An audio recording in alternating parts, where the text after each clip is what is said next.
have a grandson that's 8 years old.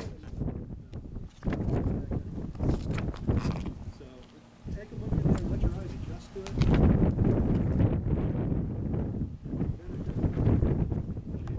Off of the inherited falcon is one of the main ones. You can see the black marks under their eyes. It reflects the sunlight. But her beak is also, you know, it's shorter than the hawk's. And she's constantly bobbing her head. So, but Sadie's a very friendly little bird. She loves to eat mealworms and mice. I'll go in the morning, she'll be on her perch and she's waiting, and I have to hand her a mouse. Hand her a perch, you know, she's waiting for me to hand it to her. Twice a day she eats. So, anyway, the birds at the Wildlife Center are sort of spoiled, but we spoil them because they go into programs, they do education for us. So that's part of their training program, is to teach them to eat on the glove, and so that's one of the ways I work with them. Anyway, she recognizes me and knows I'm going to be bringing food, so every time I go in, she's like, oh, happy, happy, you know, and wants a mouse. So anyway, but this is Sadie. And that's all the birds I brought, because that's just as many that would fit into my car right now. But we're in Lubbock at 95th in Indiana, and we take in about 3,000 orphaned or injured, displaced wildlife every year. And each year it grows, the amount we take in. And next year will be our 25th year to be in existence. We were run by volunteers up to 2 years ago, and we have 1.5 paid staff now. And it's just we grew so much that they had to start paying somebody to be able to stay at the center and take care of all the animals. We got in, Nancy will love this, we need you back. We got in about 25 squirrels this week at the center. I don't do squirrels anymore. So Nancy and I used to feed together when she first came to Lubbock. So anyway, we have all kinds. We have fawns, and last year was really bad because of the drought. Sadie up, and if there's any questions which I would like to ask. Where are their ears? Where are their ears? Their ears are, well, Al's ears are asymmetrical. Her ears are right. You have to part the feathers on either side, but they do have ears. Thank you. Just like humans? Just like humans, they have ears, yes. Yes. She's an American Kestrel, American right? Kestrel, or sparrowhawk. We get a lot of calls. Got a call the other day, oh, we've got this eagle. We go out there. And the latest thing we got a bald eagle in our yard, and I go out there, and it's a kestrel, a nestling kestrel with a white fuzzy downy head. And so people are really funny at identifying birds. So I always tell them, please send us a picture, and we'll see what we can you know, do, and I try to identify it. So. But anyway, she's very inquisitive. You see those big birds. Oh, don't look at those. We have a bunch of literature that we brought. If anybody would like to take some literature, we have a website. If you would like to become a volunteer, if you would like to be an intern, we take interns from all universities. You can get 3 hours of credit for 100 hours of volunteer service. We have vet students that come and intern with us. We have the pre-vet program, also the vet tech program. We had an intern from Canada last year, from Idaho. They come from all over, not just Texas. It's a good place to learn. It's a lot of hands-on training, and we work hand in hand with our local veterinarians. We have 2 clinics that work with us that do all of the services free, except, you know, we have to pay wholesale for our drugs. We have Texas Tech University, the professors that come out and help us and assist on identifying species if we need help. A lot of graduate students do their work at the Wildlife Center, so it's a very interesting place, and you can learn a lot. We're constantly learning new diets, new techniques, new species coming in because our weather is changing, our migration patterns are changing. So it's a fun place. If anybody would like to volunteer, you can go to pick up one of these and go to our website and put her up. And so when I asked ask a question. If you get it right, I'm going to give you a piece of paper with my name on it. And you can go out by these buildings over here. And there's a lady selling drinks. And is it kolaches? Sausage and sausage wraps. And tortillas. And if you take part, you get something right. Even if you take part, you try real hard, I'll give you a piece of paper with my name. And she has water and lemonade. I'm buying drinks today. So anyway, so we'll start off here. Who all is familiar with their Texas history? Oh, yay! Oh, you guys don't look very excited about it. Texas history, right? Yay! Who else from Texas? Look, more excited. I'm just sad. I'll go build a fence if you guys are going to be this much fun. My legs hurt so. Your legs hurt? We were walking. Oh, don't you walk more often than that? No. Oh, well, we'll come out and I'll put you to work. Anyway, okay, who can tell me when Texas joined the Union? Uh-oh. Uh-oh. Oh, sorry, somebody's behind. I'm sorry. 1845. Yay. For extra points, do you know what day? No. Oh. Tuesday. I was going to say, you've got me there if you know it was a Tuesday. December 29th? You know how I remember it? It was New Year's Eve. You guys ever celebrate New Year's Eve? Anyway, well, anyway. Yay, you get a beverage of your choice over at the... Okay, so Texas came in on December 29th, 1845. Do you think when Texas came in, can you guys see any of these? It's the formation of the counties. And you guys can come closer if you need to look, because I'm going to ask you some questions. Oh, come on. Abby, you're my daughter. Come on. If you guys don't help me, I'm going to have to pick on my own. Okay, what year is that top one? Oh, great Scott. You're short. Are you blind? Is it? You cheater. 1836. Well, you can't get a grade. Okay. It's 1836, and it says there were 21 formally incorporated, organized counties. So 21. And do you guys see where they're all at over here? Way on the southeast side.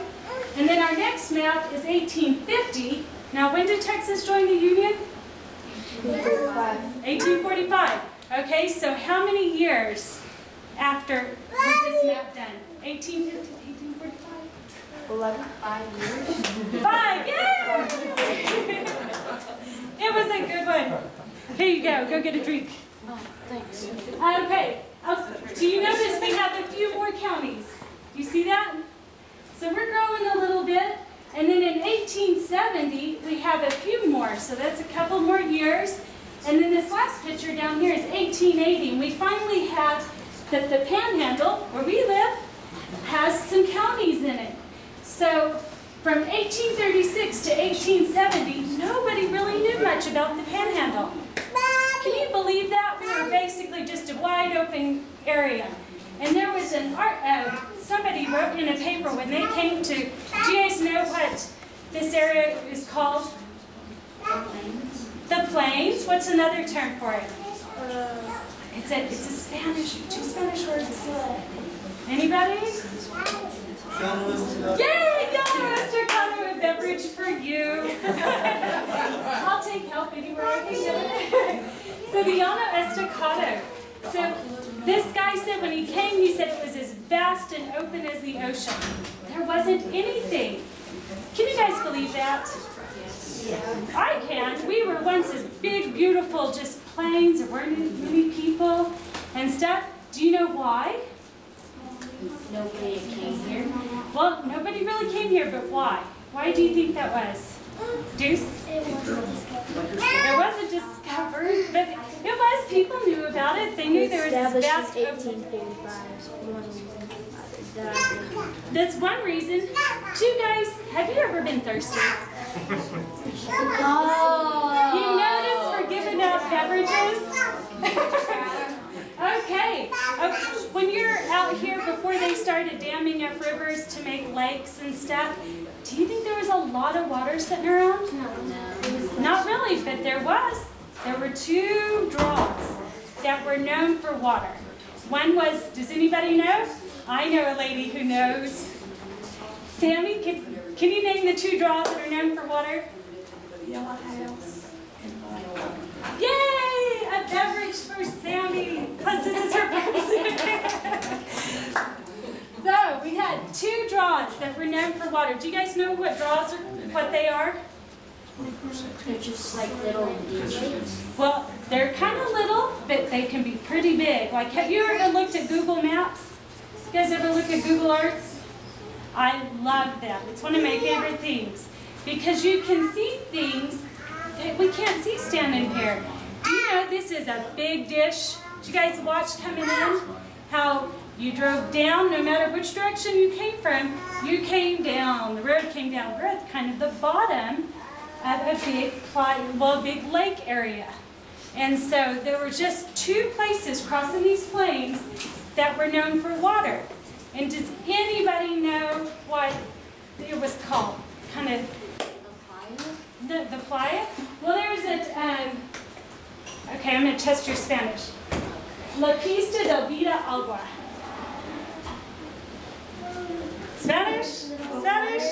I probably didn't say it all that well, but yep. Well, water has to do with it. Vida. You guys ever heard vida loco? Living crazy? Life water, yes. Well, la pista de vida agua, or land of living water. Anyway, so there were these two places. Do you think everybody knew about it? No, there were only the Indians knew about it. Why do you think they knew about it?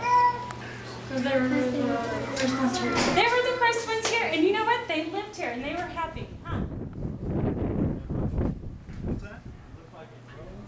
Yeah, they'll change.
Are y'all?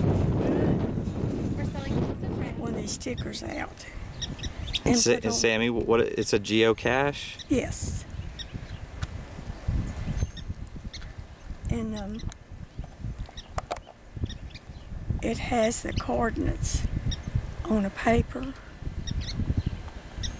There are 10 out here.